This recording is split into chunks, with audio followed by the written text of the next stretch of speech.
All right, how's everybody doing tonight? Okay, we are in week 8, and next week is spring break. Yay. Let's do this.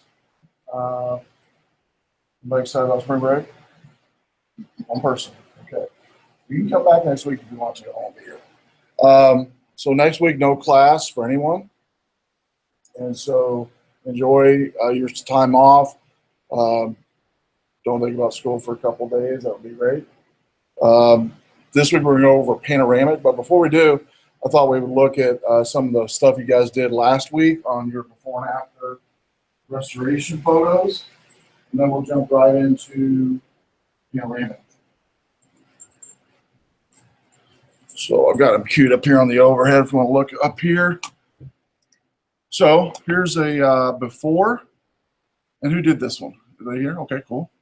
So this is before. I'm going to turn off some lights so we can see these better.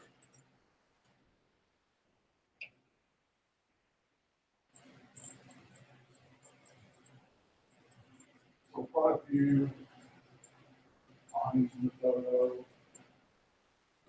I'll have photos around the house. If somebody does, a family of books, photo albums, Bibles, dashboards, wherever it's been, right? And so pretty common photo to need to be restored. So let's look at the after, and then we'll kind of talk about on each one of these what it took for you to restore them.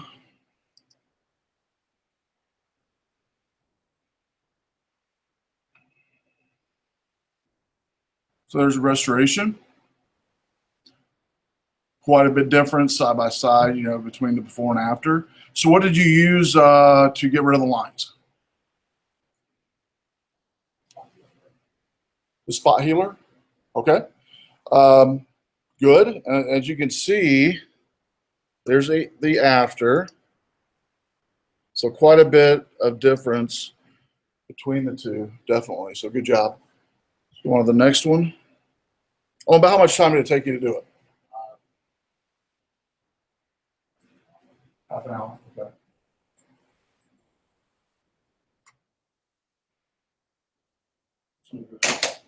Flying inferno on here tonight, so I bring a fan in. So let's see here. Let's go to the next one. Who did this one? Okay. And so a lot of, more than likely, it looks like it was pulled away from a frame or in a frame. Was it in a frame when you took the photo, or out of the frame? It was just like, it wasn't in a frame or anything. Okay. Gotcha. So it'd probably been pulled away from something at one point, and that's where these white specks came off, kind of took away from the image a little bit. Everything else not too bad as far as quality. So let's look at the after. So notice all that's been corrected, brightened up the picture in total. So what did you use to fix this over here first? I just mostly use the spot healing brush. And what about brightening everything up, making it a little bit crisper? I did color brightness and color vibrance. Color brightness and color vibrant. Good.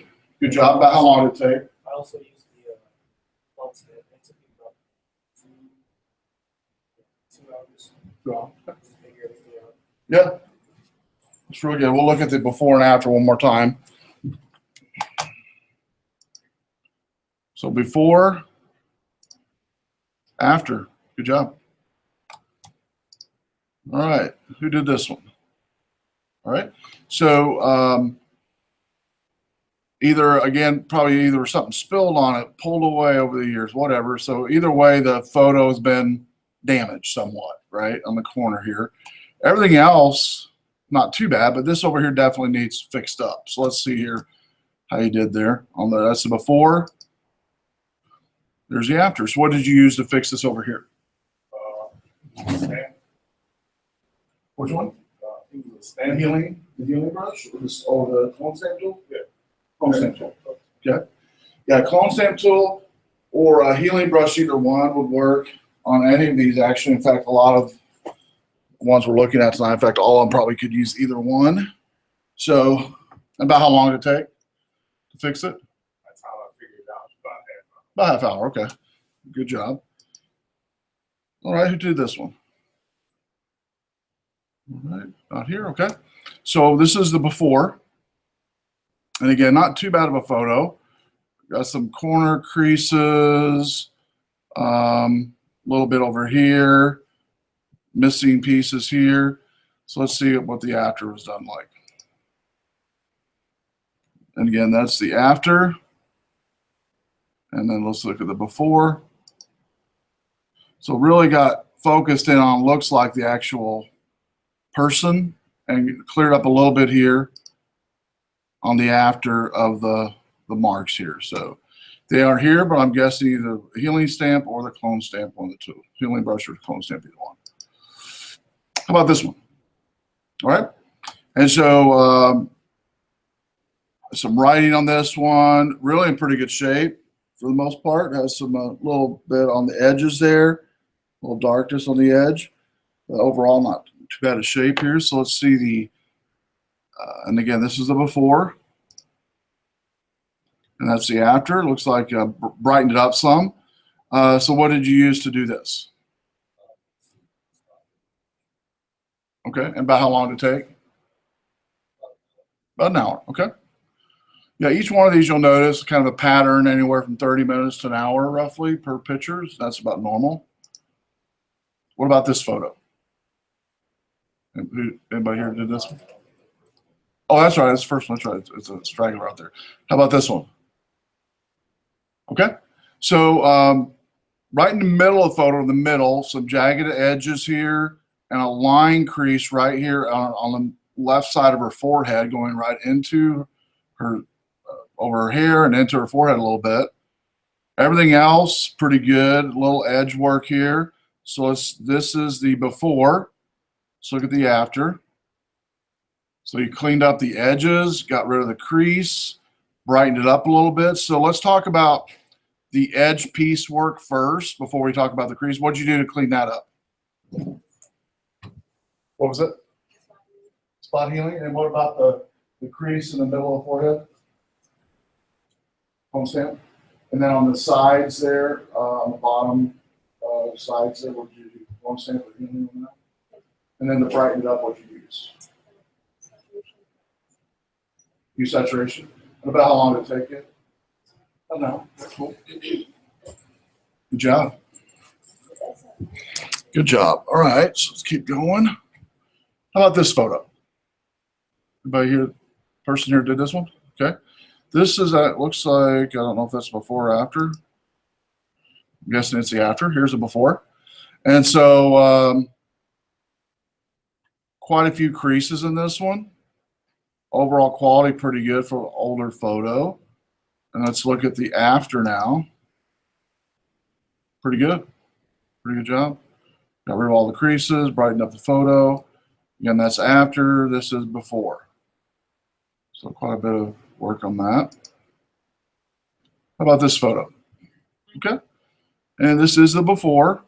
Not too bad of a photo, actually, black and white. Just older, has some, looks like some, maybe it's been over some of those older photo albums. Kind of look like a honeycomb in the back of them when they stored them, and maybe that's what caused these little, in the background you can see these little honeycomb pieces, looks like kind of. And so that's common for some older photo albums.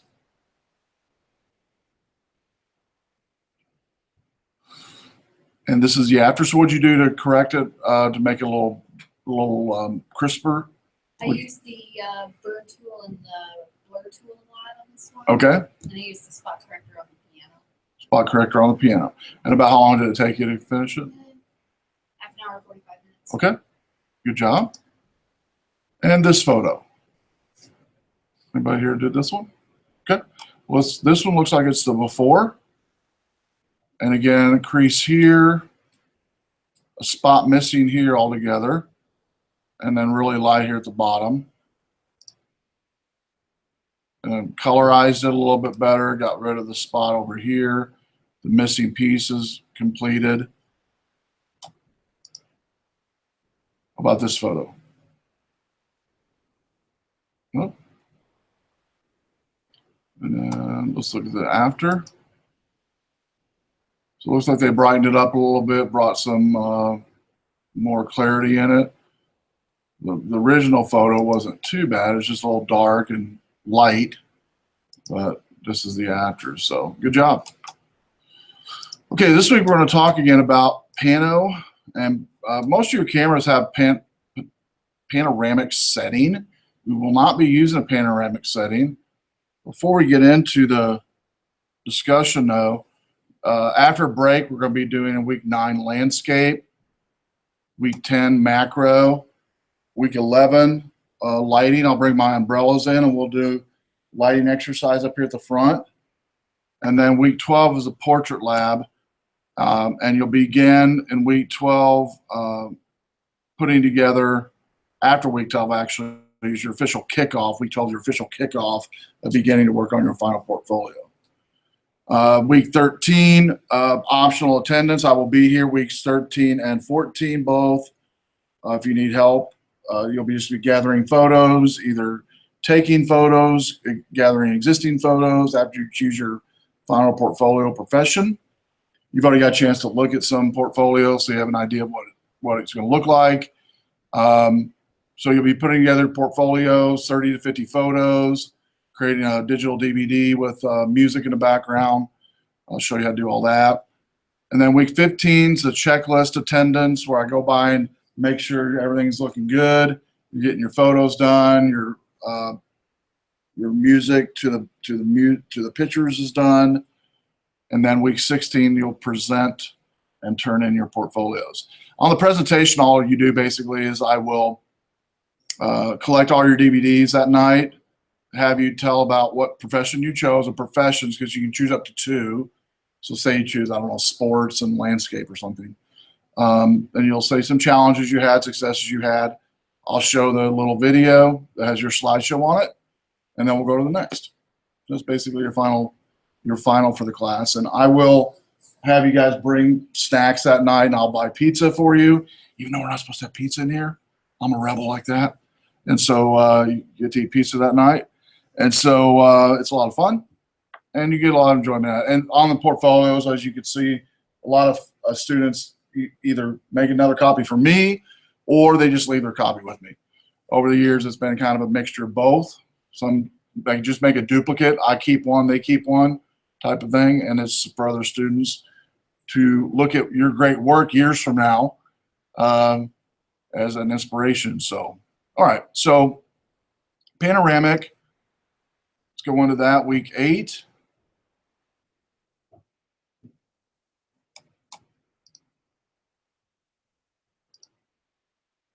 All right, we're going to look at this link, which I already have open, which talks about what panoramic is and why create it.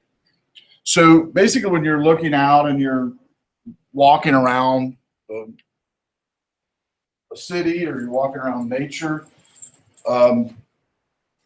where panoramic comes in is you can't fit sometimes the vast space you're looking at in one frame, as you're, can't do it as impossible.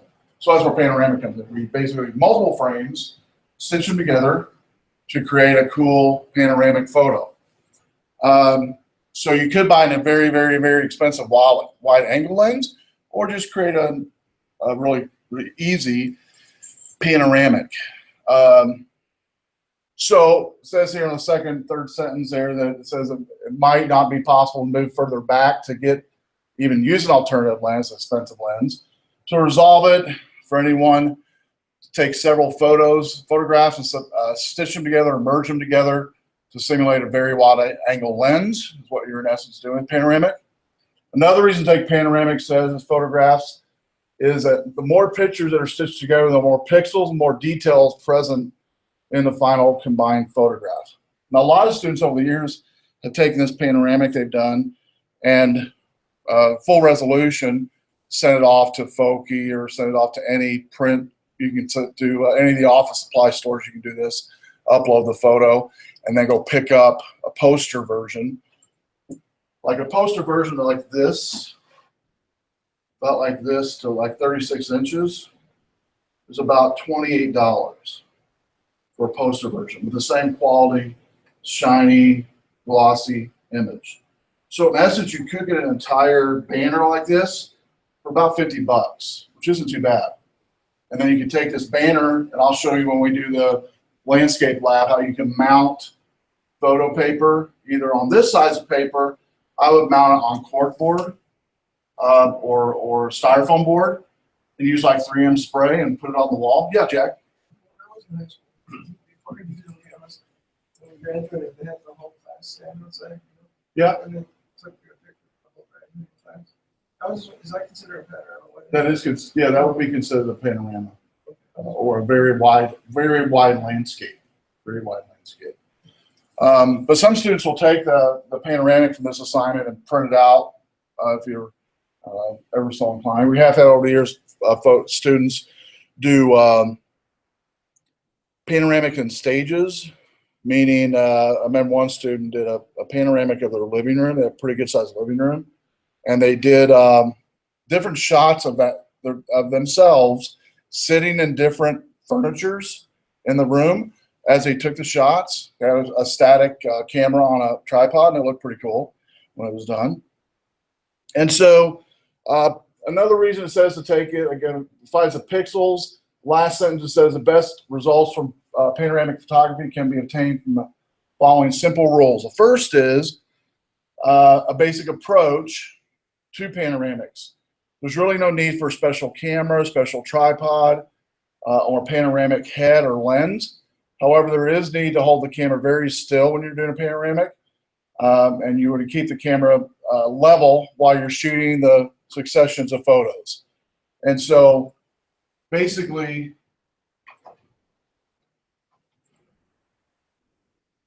Jack, would you do me a favor and get that light on the back there? Sorry.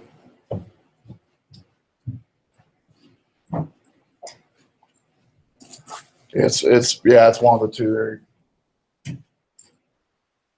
There you go, that'll work. Thank you. Okay, so red's better. Yeah, red's better. So this is what you're used to taking right now. It's one frame is what you're used to taking. The panoramic you're going to take and do multiple frames, but overlap each frame by a little bit.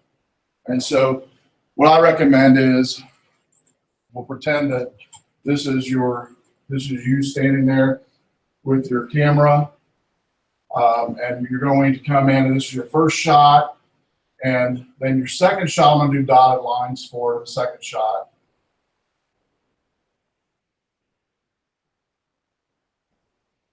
Third shot, you'll see how the dotted lines are just overlapping just a little bit. Fourth, fifth, sixth. We'll say we'll do one more here. We'll do 7 in that one. And so as you're taking the photo, you're just basically turning the camera to capture each one of the different frame shots. You're not really moving it. Definitely you're not moving it this way, up or down. And you want to try really carefully not to move it left or right. And you want to try to keep it as steady as possible during the entire time. As far as how many photos, it depends upon the width of your scene that you're looking at. The further away a scene is, the less photos you have to take. The closer up it is to you, the more you're going to have to take.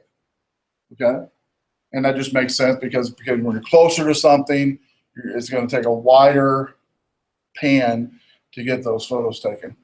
So again, no special cameras needed, no special tripod. Just make sure and keep it steady.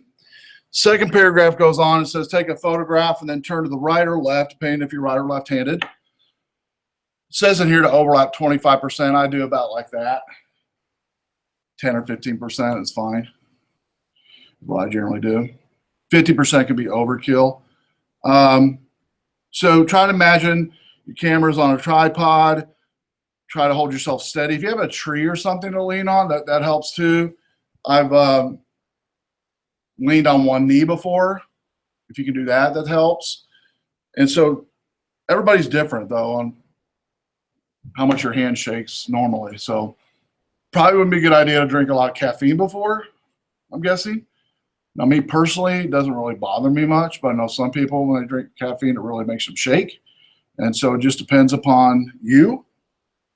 And then take as many photos as needed. For this week's assignment, I'm going to recommend taking 3 to 4 passes. What I mean by that, if this was your scene up here that you're taking, you're going to do it 3 or 4 times. So you're going to a total of say 21 photos. Okay. And then you'll pick which one that you like the best. Because stuff happens during your panoramic. A bird flies by, wind blows, a leaf, stuff happens as you're doing it. So first, the basic approach. Second, using computer software to stitch together. We're going to be using an online software. Adobe does have an auto stitch, which we will not use. We'll be using the online one I like. Photo Merge is the one Adobe has. One I like, the reason I like it is it's pretty intuitive to use. Once it's created, you can create an account, and then you can share that panoramic on social media immediately. That's kind of nice. And you can download it to print and things like that later as well. I will give you the steps of how to do Adobe Photoshop Photo Merge, but we're not going to do it as an assignment anyway.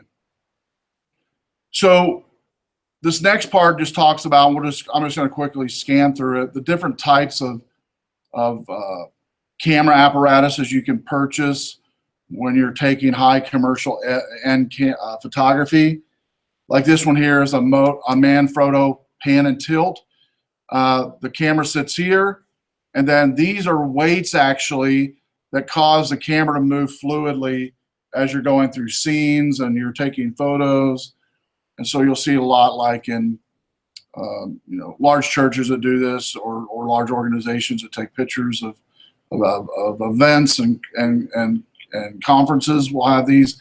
Camera crews will have these as well. Sports photographers will have them.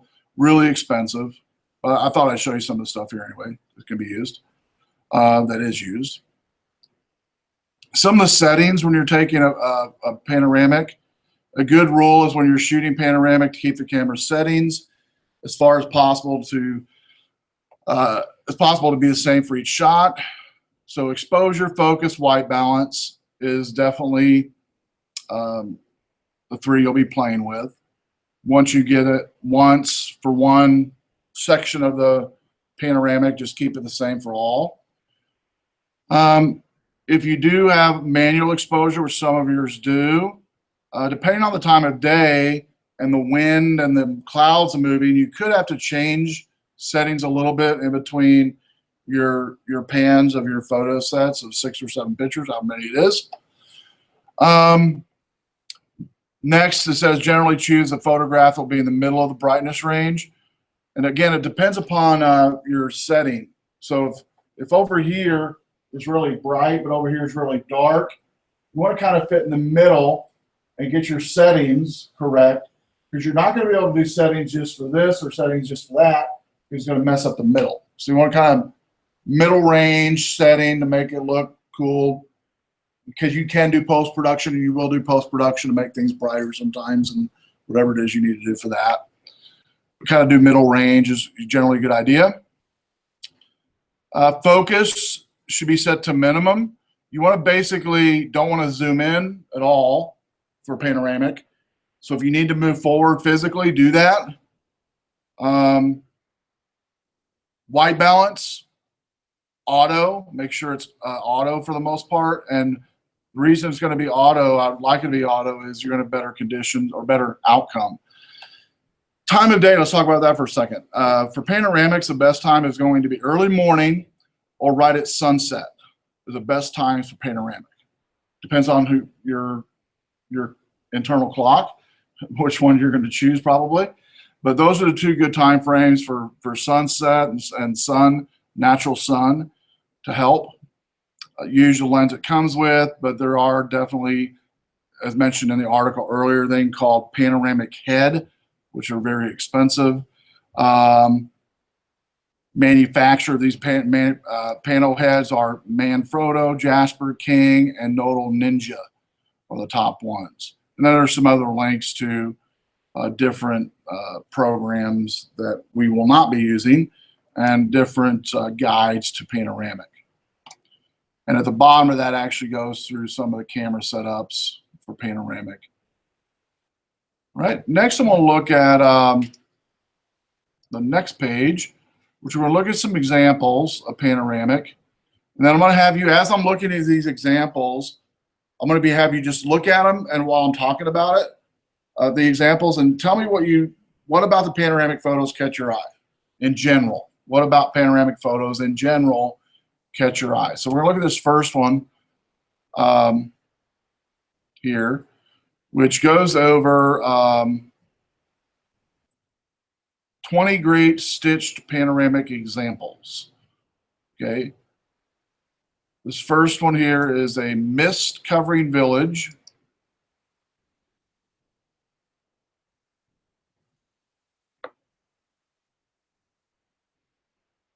And we blow this up a little bit.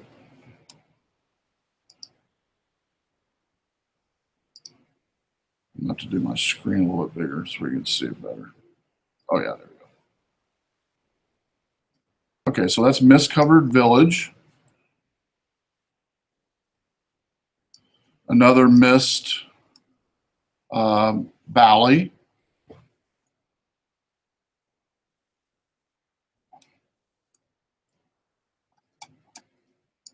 This is a whole cityscape in a valley.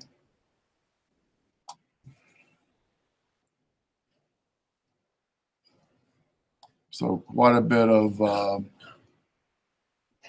you'll see here, right here, my mouse is. A lot of times in panoramic, like in portraits, the photographer will purposely put something in the forefront on purpose to give depth to the panoramic. That's what this does. This tree, this grass, these trees all give depth, because this would be considered the foreground of the photo. The houses would be considered the middle ground, and the mountains and sky would be considered the background. So you have kind of a three-dimensional feel by doing it that way. And sometimes you can't always get it that way, but that's how this photographer. Now you notice this one's a little closer, not as much foreground, more in the middle ground section of the scene that you're taking a photo of. Here, you'll notice some curvature of the bench and the ground. They're more likely using what's called a fisheye lens on this one, which sometimes is used in panoramics. And you can tell it's fisheye when it's a little curved, some of the stuff is.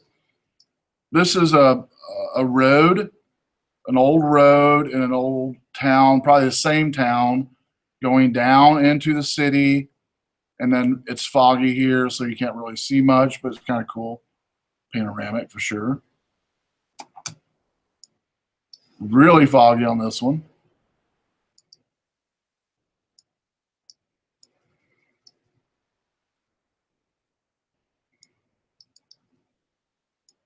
Mostly middle ground on this one, really looking at the city itself. Close up, I really wouldn't consider this a panoramic, but it's in there anyway. It's not really that wide angle, not really, but it looks cool. It's an old dilapidated, looks like a picnic bench at one time and a covering. This one here is actually a panoramic, but not really as you would imagine the width of it. It's really more panoramic in this way, which sometimes you'll see photographers do panoramic depth-wise, which is kind of cool. Because this one goes back pretty far into the distance, all the way back in here, and then ends up here at where they're at, right, wherever they're standing at here. This one here is more of a side view panoramic. It would be considered a panoramic because it's taking a whole view of a house or a building there. Not so much a panoramic there. This one, you get a close-up image of a statue and a background of its backdrop, which probably does need to be quite a width of a lens there, or width of a scene. So yeah, that'd be considered panoramic. Whole bunch of sheep here in the pasture. Definitely panoramic here. Even got a bridge over here to add some depth to the photo. Entry of a city with the city sign. Old building. This one's kind of cool. Kind of at nighttime, right at nighttime, all the lights on at the houses. It even has a little bit of, looks like a little bit of snow in there. The lights really pop out. And there's probably some post-production there to get the lights to look like they are, I'm guessing. Some filtration. This is a big bridge here. Two people walking across the path. Definitely a cool panoramic on that one. This one is a time-lapse panoramic, kind of, because you can see the lights here on this vehicle kind of blur. So it's a little time-lapse.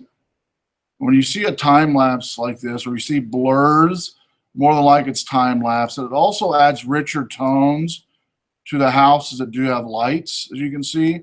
And the snow on the mountains actually pop out a little bit better on a time-lapse. Same thing there.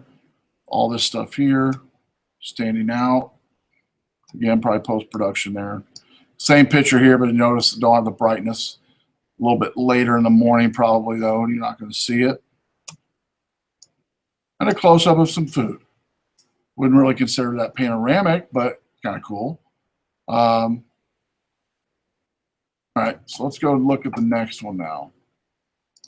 These are stock photos at gettyimages.com, which I recommend going to for any time you need inspiration.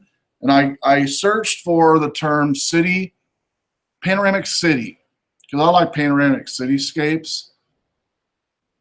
And so we're going to look at some here.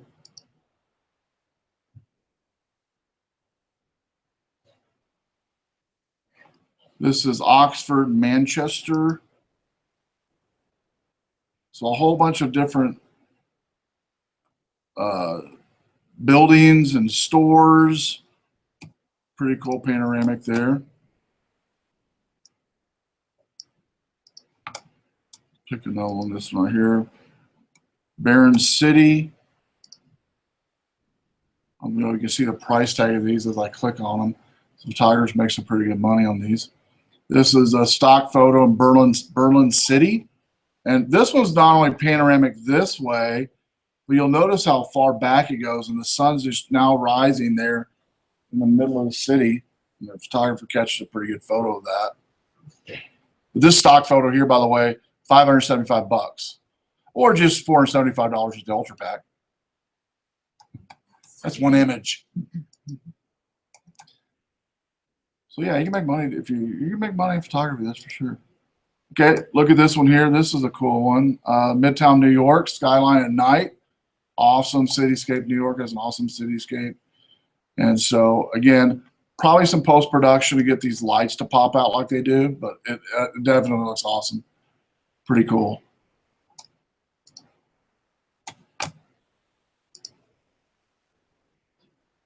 Picking a different one here, kind of a modern city skyline on an empty asphalt road.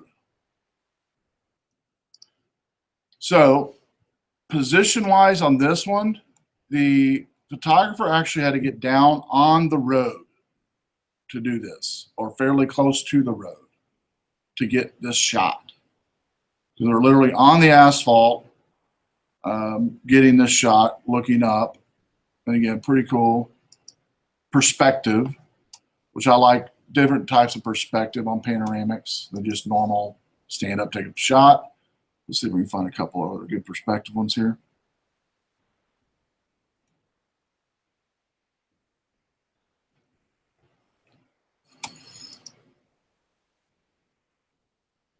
This was sunset at Rio de Janeiro.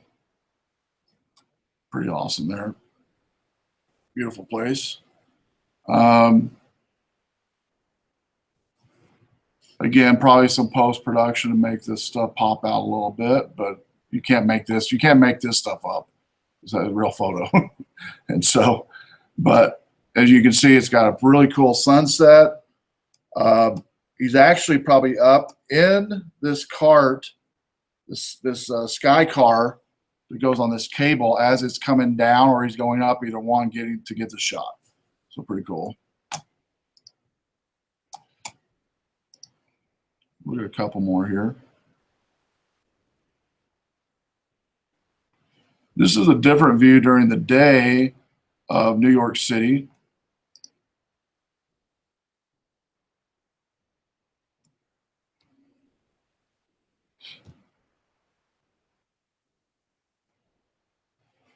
So in the distance, you can see the Hudson and the all the different buildings.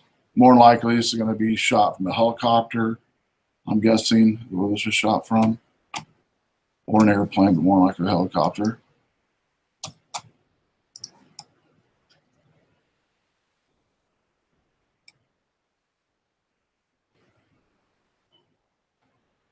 We'll do one more cityscape.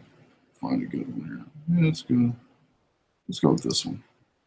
This is Washington State, Puget Sound, skyline of Seattle, Space Needle at Blue Hour.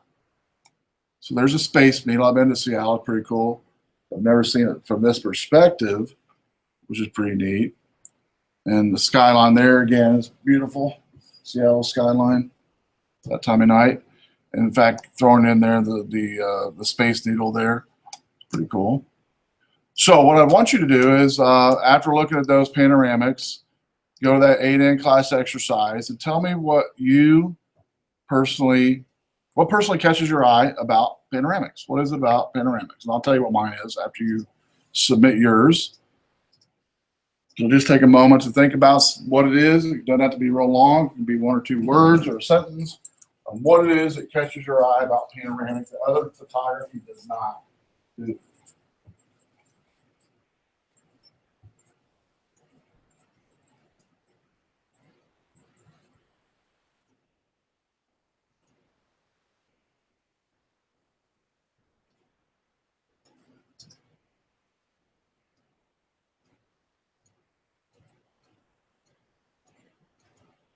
I'll see if I can find one of my all-time favorite panoramics. I have this hanging in my house. See if I can pull it up.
Okay, somebody tell me what you put about what about panoramic catches your eye? I just like looking at like all the widespread space and all the scenery and how widespread Okay. it can be. Sure, Jack. It's a different feel like just to watch, see the regular photos. And there was a photo of the army thing there. It was just like, you just feel how huge. Right. Yeah. So perspective of things you can definitely see in panoramic. Yeah. Right. Oh yeah, a lot of details. Yeah, a lot of detail. Yep. Skyline. Yeah, me too. I like skyline. Yes. I feel like with panoramics, they're a lot more bigger, give kind of a bigger and better story compared to like a simple standard photo. Right. Yeah. So So it's you a lot more of your subjects you can see. Cool. Anything else? Anybody else? Let me show you one of my favorite and why I like it. I found a site that actually does a 3D animation of it. It's kind of cool. See if I can blow it up here before I hit play on it.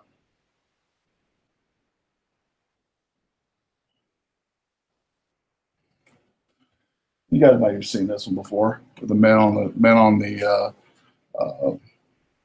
steel beam. It was taken in 1932 by Charles C. Ebbets during construction of Rockefeller Center on the 69th floor. And the Essex Hotel can be seen in the background. But this, I like what the site did to it. It's a 3D rendering. I'll see if I can get it to do it again here. Kind of does a cool thing with it you don't normally see. Starts at the left side and works its way to the right. Can you imagine? These guys are just like, you know, another day at work, sitting there eating my lunch. In fact, one guy here, this guy here, it's a flask of whiskey. It's almost empty. I just think it's so funny. You know, he's got, I mean, he's smoking, yeah, I get that. Eating a box of lunch, yeah, I get that. But the flask of whiskey, I'm like, you know, pretty amazing. Yeah, no room for accidents that high up, that's for sure. No nets or anything.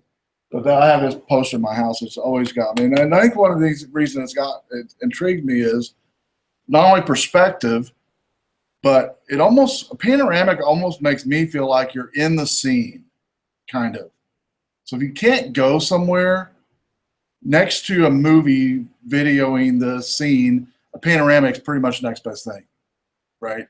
It's a static panoramic of whatever it is, kind of cool to capture that, which this definitely is iconic picture in 32 that I'm sure the photographer didn't think it would ever get the notoriety that it's gotten. So a lot of cool things can definitely be taken with panoramics. So good thoughts on that. Excellent thoughts. All right, next we're going to go over your take home. So panoramic, basically, the file says file needed panoramic is a PDF file. I'm going to go over that first, show you what it looks like. On this PDF file, we're going to follow instructions on it, except for part 3, number 7. You're not going to do, which I think has to do with printing it. So you're going to create a landscape or a contact sheet. We're going to actually try to use that tool I gave you a few weeks back to do this piece. And we'll actually do this step in class next week. So after you bring your panoramics in next week, you'll choose which ones you like. Then you'll create thumbnails of each one of the pictures in a contact sheet. And we'll use the tool we used a couple weeks ago to do that. I think we were maxed on that one at what, 20? Was it 25 per page? I can't remember. So we should have plenty. There's not going to be many 25 panoramics, I think, so I think we'll be okay. But we'll do a thumbnail of each one of the stages. You'll save it. It says here, find the image of the panoramic, put them in their folder. You'll need to do that when you create the panoramic when you come next week. We're not going to do the photo merge, but these, like I told you, this is the step how to do photo merge in Photoshop, which I give you the steps how to do it here. And basically what it does, it looks at the photo or looks at the folder, grabs all the photos, and it doesn't actually necessarily need to be numerically in order either, by the way. It's smart enough to put them together for you. They don't have to be in order at all when you use Photoshop and even the tool we're going to use. You are going to crop it down to 11 by 17 inches because some of your panoramics are going to be probably, and this is just to turn into me. If you're going to print it out like this, you're not going to crop it down. But to turn into me, just to make sure I can open it, all right, you're going to have to save it as a smaller portion. And it says here PSD. We're going to be doing it as a JPEG. But if you're going to be doing this in Photoshop and playing with it, definitely PSD is what you want for later to keep it. But I'm going to be 11 by 17 PNG is what you're going to turn it into me as. So you'll follow directions of that PDF, crop it to 11 by 17 by 11 or 11 by 17, depending upon the type of panoramic. Some of your guys' panoramic might be portrait possibly or something. Most are landscape, but some of them might be portrait. You'll upload to week 8 in your new photo set that you guys created, whatever it be that you chose. Then you're going to email it to chucon.pano17@foki.com. Attach the image from step 2, the 17 by 11 JPEG. Subject line your last name. And I already have the photo album created. It's empty right now, but it'll be filled next week or 2 weeks from now when we look at it. And so when you come to class 2 weeks from tonight, bring all your photos with you, okay? We're going to do this step actually in class as well one more time. So if you do it between now and then on your own, that's fine. We're going to do it again in class, both this step and also the thumbnail step we'll do in class. And let me just quickly show you the Dermander tool, which this link doesn't click for whatever reason. So I'm going to copy and paste the site. Let's see if I can remember my login. I probably can't. We'll find out here. I have it written down somewhere.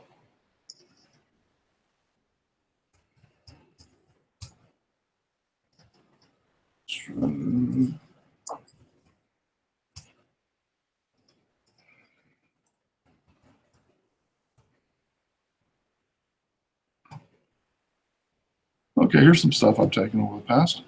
So here we go. Here's some, you guys anybody been at the testing center before? Oh, down the way on campus. Well, here's some shots I took of a testing center using this tool.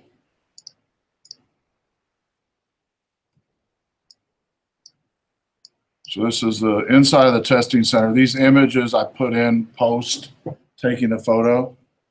So I brought it into Photoshop and put these little tags in there so people could see what's what. This is actually done using a tripod and going around the lab. It does not go up or down. It just goes left and right. I had a friend of mine in college that did a virtual tour in Drury University. And in those days, Flash was big, right? Flash was huge. Adobe Flash, kind of going out of the wayside now because you need a player to play Flash. But anyway, he was a swimmer in college, right? And he was also into graphics. I took graphics with him. But he, for his project for one of the classes, he decided to take on, I'm going to create a panoramic of the entire, I'm going to create a virtual tour of the entire campus. That's what his project was that he chose. Well, he didn't have, it was the largest project that anybody chose. Anyway, at the end of it, it was something like, I don't remember how many thousands of pictures, like 15,000 pictures or something, I can't remember. Because, you started out all the different parts of the campus. And then what he did was with Flash, he would come in here and say, say this was his picture, right? This would be in Flash though. You would click a door, like say this, click this door, testing lab 3, it would take you into this room and then do a little panoramic. But his not only did, this way, he also did a panoramic to the ceiling and to the floor all the way around. So not only did he do one of these, he also did basically as he did this way, and then he also did this way all the way around, and then the floor all the way around, 360. Crazy. But this is some of the examples. What's cool about this is once you're done with it, once you're done with this and you've uploaded it,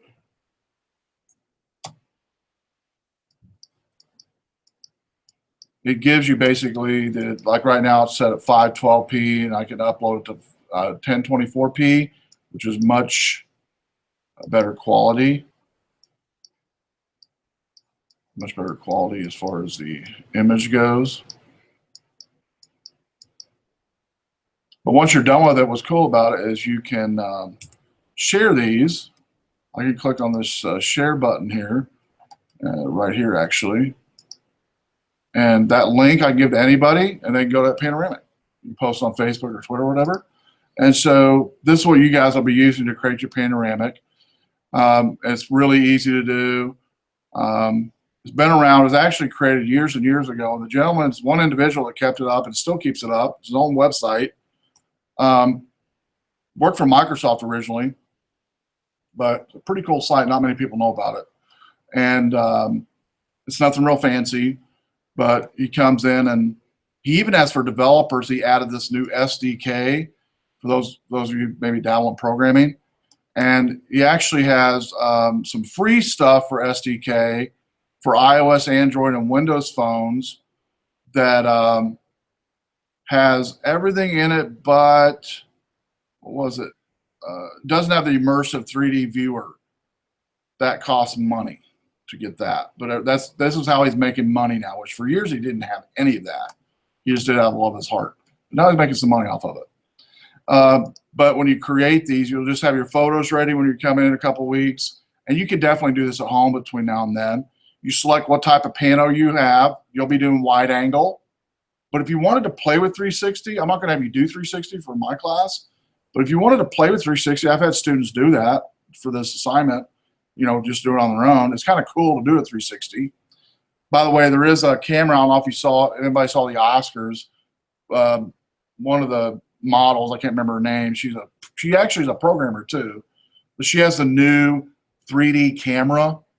You guys seen this thing? It's actually, let's see, I think it might be Samsung. Can't remember. See if I can show it to you. 3D camera. I'll just type 3D camera Oscars because she did the whole Oscars with this 3D camera. Yeah, Samsung Gear 360. It's actually about, it's not too much price point. I think it's only like $300 price point for it, which is actually pretty reasonable. But this is what it looks like. Comes with the camera here. It does work specifically with the Samsung phone, so there's the catch. But if you don't have a Samsung phone, you can post, edit things on a PC. They have some PC software. And then the Samsung, virtual reality thing. So here's some examples of some of what it can do.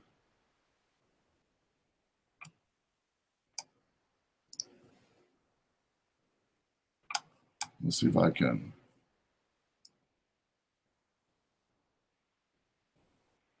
So we'll stop it there and let's see what happens. So again, he's holding out it has like a selfie stick pole on it. And he has it just facing him.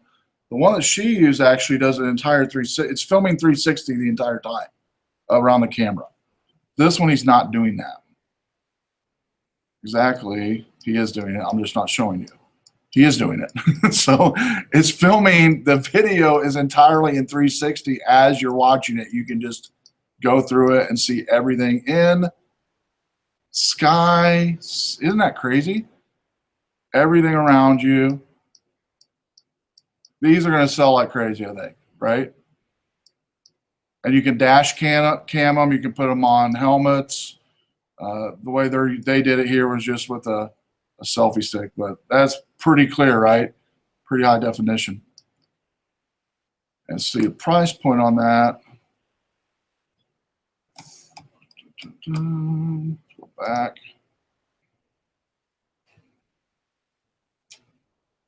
And that was the 3D camera Samsung. It was like $349 or something.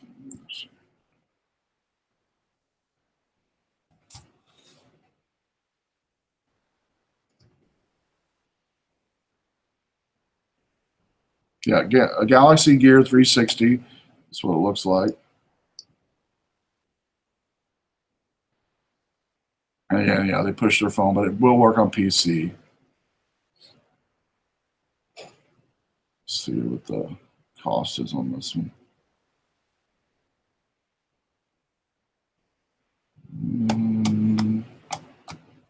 They got the price on the page earlier. There we go. Best Buy $279. That's actually cheaper than I thought. About $300. Looks like about $300. Let's see, go on. Amazon Prime people in here, $234. That just comes, it looks like, with the camera and the little stand. Pretty cool, all right? Not bad. So you'll see a lot of those. So, but again, that's not too expensive, really, if you think about it. If you're into 3D, which everybody, imagine like high school plays and parents using this for their kids and family events. It's really fun. So anyway, I thought that was pretty cool. And since we're talking about panoramic, pretty awesome. We're not going to be using that this week. We mean old school, stitch it together, 6 to 8 photos. That Dermander tool, though, you will like. You will like that Dermander tool. What's great about it is it's browser based, so you don't have to download the software. It's free, and you can share it. So I'd say at least 3 passes wherever you choose. And some of you might already have in mind where you want to do the panoramic.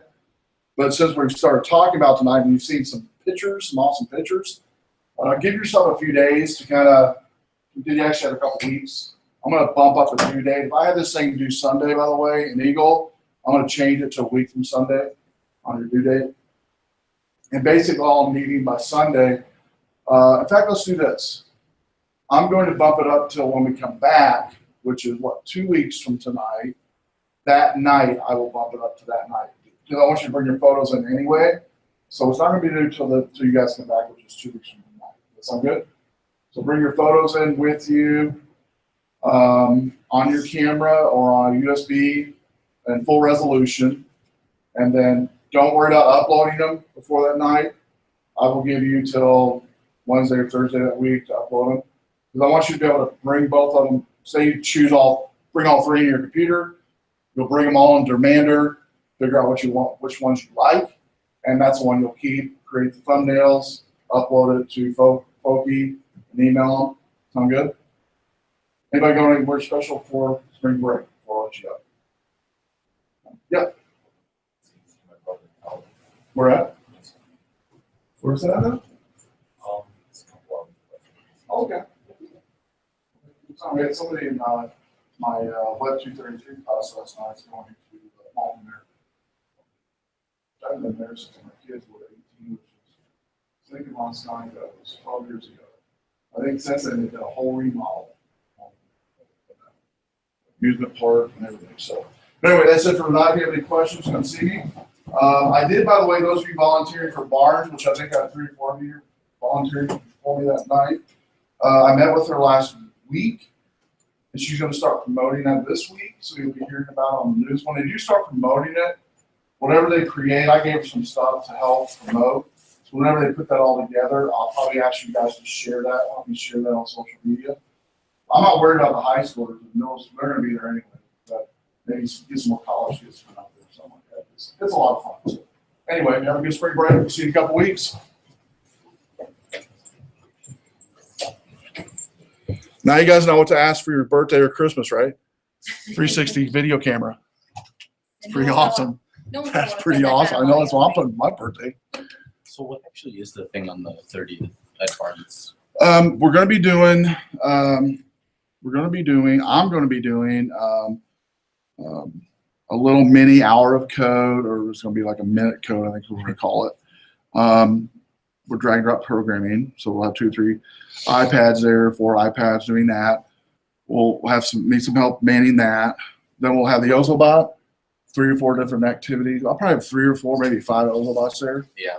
And we have everything all printed out, but then kids I think about taking some butcher block paper once they learn how to do it and have it put them on the floor, because we're going to be in the music section. Put the butcher block paper on the floor or on the table. They're going to give us 2 tables, so we might do it on the table. They can draw their own little map for the Ozobot to drive. So we'll need a couple for that. And then the last station is going to be the 2 robots, where students can remote control the robots and take a picture, like a selfie. Yeah. And I'll be bringing this thing with me that night. So yeah, we'll have enough stations for at least, I think I've got 5 or 6 students volunteer. Well, oh yeah, plenty of time, Yeah. plenty of stuff for you to do. Cool. And I'm going to feed you, and you will get a robot that already been ordered. So Yeah, I just wanted to know. and I appreciate you helping. But no, yeah, all the stuff you'll be doing, you will be able to. In fact, the week before, probably, you'll be getting the robot and have time to play with it. It won't take you real long to get to learn how to use it. And I'll probably just give you a. I'm trying to think. It's on the 30th. That's on the 30th, right? The 25th is the next learning coding with robots. Might be a good idea. I'll make mention of this. Might remind me when you guys come back for you guys to come to that just to kind of see how it works. Yeah. It's only a couple hours, and that Saturday before. That way you kind of get to do the unboxing, get to do the whole thing, and figure what's up. Does that sound good to you? Yeah, that sounds like it. And so that way you'll learn kind of what the learning coding with robots is. All the other stations you can, you don't really need any, like the hour of code thing's pretty simple. It's just drag and drop coding. But I'm putting together right now each one of the stations, what I'll be doing. But in what I just told you is in a nutshell what we will be doing. Cool. So it'll be a lot of fun. Though. Yeah. I mean, it'll be like gangbusters, I'm hoping. Yeah. All right. And we are in a music session, which is kind of cool because I was talking to them. I'm a big vinyl guy, and they've got vinyl now. Barnes is carrying vinyl, and they've got mostly new, but they do have some old vinyl, Yeah, so I got a older record player a vinyl. couple years ago. Yeah. I haven't been able to use it too much because I don't have many records. So. Yeah, but I was my niece just started college last semester, and I was talking to her about it. I'm talking about my sister about it. Anyway, all of her friends, when a new song comes out, it's vinyl. That's all they listen to in the dorms is vinyl. Isn't that crazy? Yeah, it's kind of The demographic for I'm vinyl. mostly digital, and then when I actually do want something physical, I get it on vinyl or something. Yeah. But I don't have a huge collection yet. Yeah. Well, I just don't. I mean, the uptick in vinyl sales, I think, is like crazy right now. Yeah, it's pretty accessible because they sell it. What's cool about it is, and I remember this as a kid, and I think it's why it's coming back, is with vinyl, you generally have like a little booklet the artist puts together. Yeah. This one There's a lot that of just art that goes released, into it. he did a fold out stage with little characters. With little characters. He's a guitar player. So that little guitar. He was on the stage with a bench and his guitar, and he had this fold out stage with these little fake lights and all these, like a fake audience. That's I mean, kinda it's cool. cool stuff you can do. There's with that. a card that I saw online you can buy, and it has like a vinyl record, and you can record a message to put on it. Oh, really? And then the company puts whatever message you put on the song or on the record. But when you get the card, you actually like assemble like a mini record player, and it's like sweet. an acoustic record player, and then you have to like spin it. Yeah. It doesn't sound really good because Right, it's not right. even, but it's Right. a cool idea. Yeah, cool. So anyway, that's the thought for the plan that night. So you guys have a good spring break. Yeah. We'll see you in a couple weeks, man.